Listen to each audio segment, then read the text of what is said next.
Women today enjoy many rights and privileges that would have not been available to their ancestors.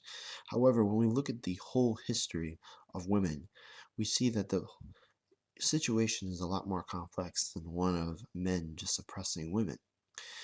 I want to compare the status of women in the Roman Republic and Empire with the status of women in the Byzantine Empire.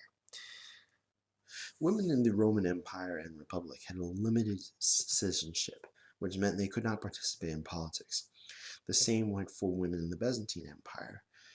The only area in public life that was really open to women was the Vestal Virgins. However, that organization pretty much faded into the mist of history after the rise of Christianity. So there were not many places for women to engage in public office or public life. But this does not mean that women did not participate in influencing their husbands and brothers behind the scenes. In comparison to their counterparts in ancient Greece, Roman women had a lot more flexibility in being able to live out their own lives. They had the right to property, this and the ability to make wills. This gave a Roman woman a great deal of flexibility, even though there were restrictions on her particular things that she could do in her public life. We have evidence of women in the Roman Republic and the Roman Empire owning shipping corporations. So Roman women did have a lot of flexibility in being able to conduct their own affairs. But in the Byzantine Empire, Christianity would begin to change the status of women.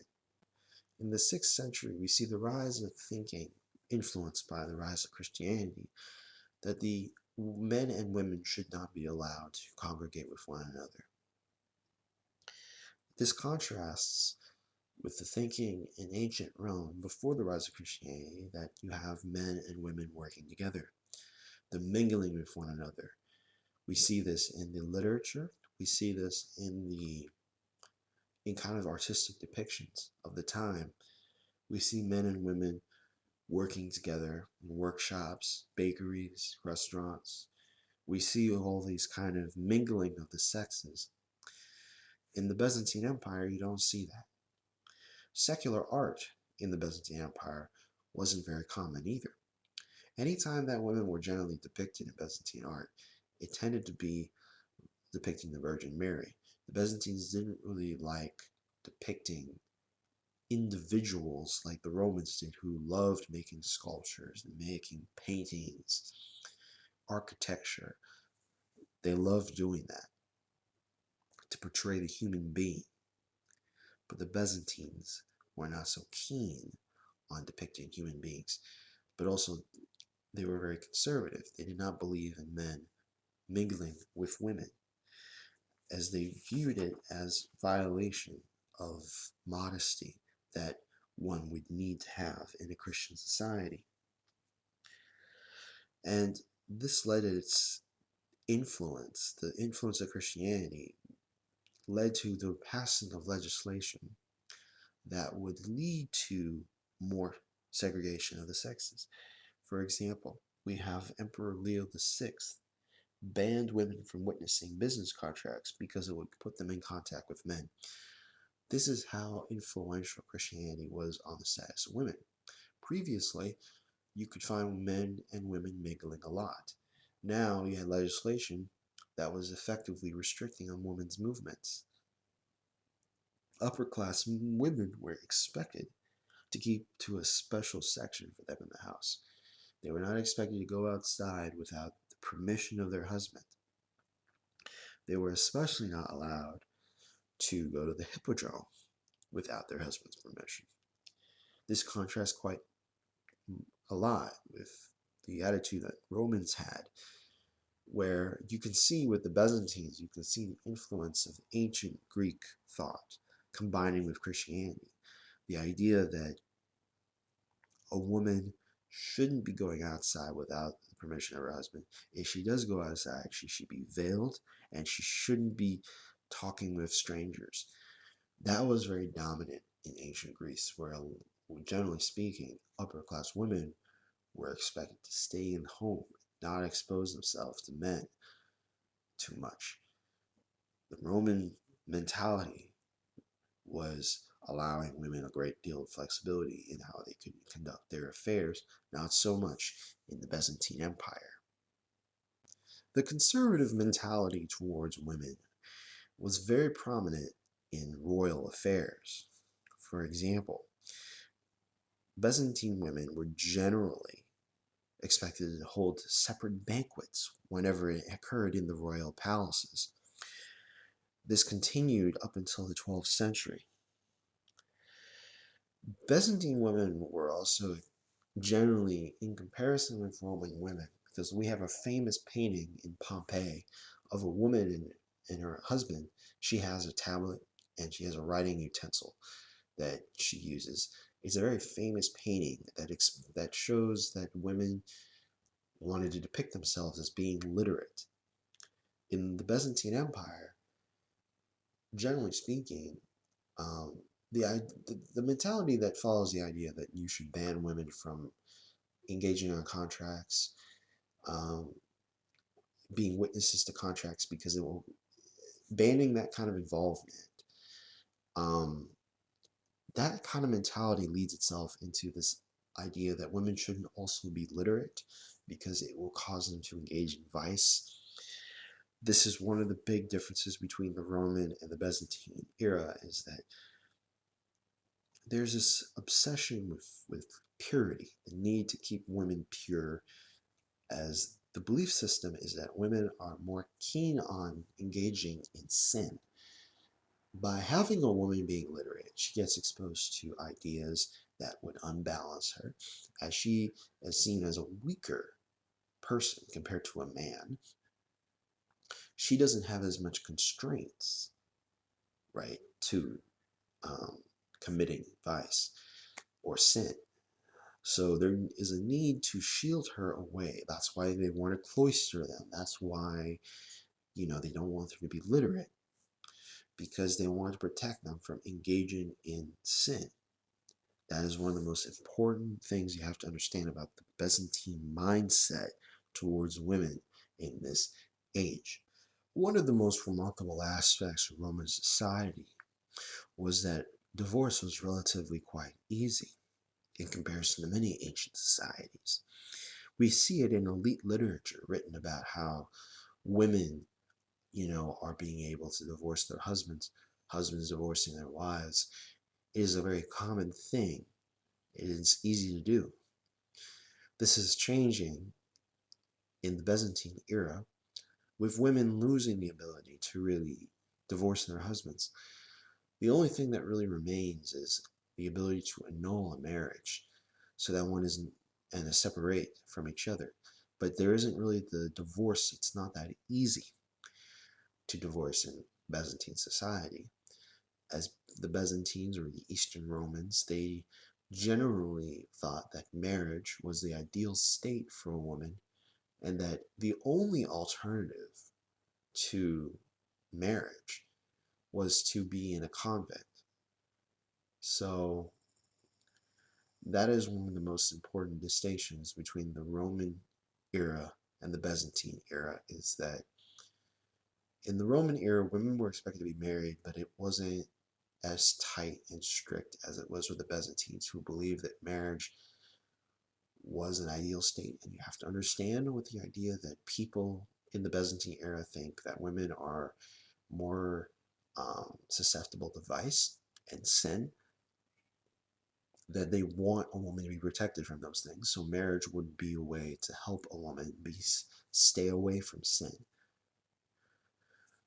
You see, with the Romans, they have these ideas that women are weaker, but the difference is that in comparison with the Eastern Romans, the Romans in the classical era generally didn't have this obsession with purity in the same way that the Christianity did.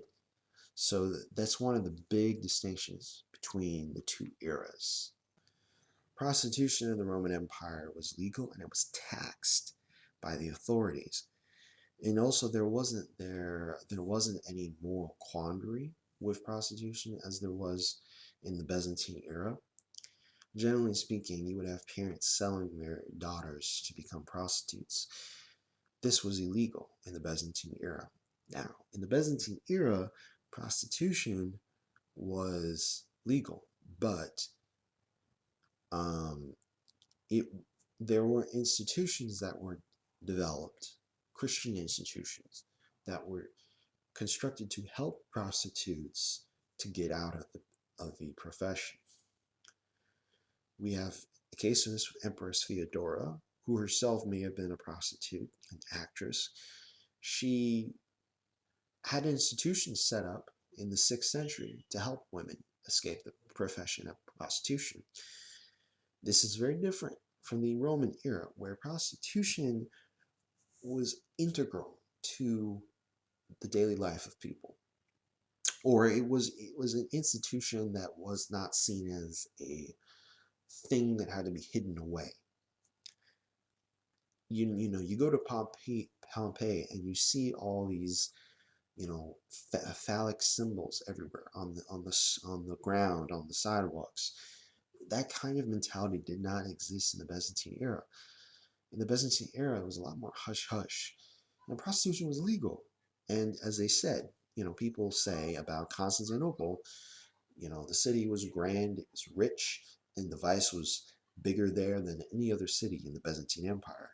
So that is a clear difference in the way how people thought about prostitution in the Byzantine and the Roman empires. In the Roman Empire, it was tolerated, it was seen as an integral part of society. In the Byzantine Empire, it was seen as a nuisance that had to be controlled and maintained, but it had to be regulated, and there had to still be an opportunity for the salvation of souls from that profession. So there's a desire to keep it running because you can't get rid of it all, but still it's important to try to look for souls to save from the profession. The biggest similarity that I see with Byzantine women and Roman women is that there is this emphasis in elite literature on the influence of elite women on the political scene. So we see this with the empresses of the early Roman Empire, the type of influences that they had, the kind of trends they were able to set, the power that they were able to have. We see how they can influence politics from behind the throne. We also see this in the Byzantine era as well, with several women and empresses who managed to influence the political situation in the empire. So clearly, in the Byzantine era, even though women were generally expected to be um, more restrained, more conservative with how they conducted themselves compared to the Roman era, we do see a very big similarity between that with the classical Roman era of women influencing politics behind the scenes. So we can see with both societies, Roman society, Byzantine society, we can see that the cultures did not believe in an idea of women and men being equal. They were not equal. But we see in the Roman era that there's a flexibility for women to conduct her own affairs. And we also see in the Byzantine era, there is also that same flexibility that a woman has, though she has lost some rights because of the influence of Christian thought on the way how the state operates. But in spite of that, the Byzantine era, the the rights that a woman has are still much greater than that of women in Western Europe at the time. Um, and a lot of the rights that they no longer had more to do with the idea that women had to be protected from committing sin. And they did believe that women were weaker than men, but they wanted to protect women from the sinful nature of themselves. The Romans didn't have an idea of sin And this is one of the reasons that you could say that the Roman society was a more flexible with how to deal with women in their society. So my view is that both societies were very, very patriarchal. But they did give women the flexibility in some areas to conduct their lives as they saw, according to their own needs. So it was still quite restrictive, but what it does show is that societies are complex and that we cannot just make blanket statements about the past and civilizations. And that's what I'm going to say. So thank you for watching this video, and please remember to subscribe.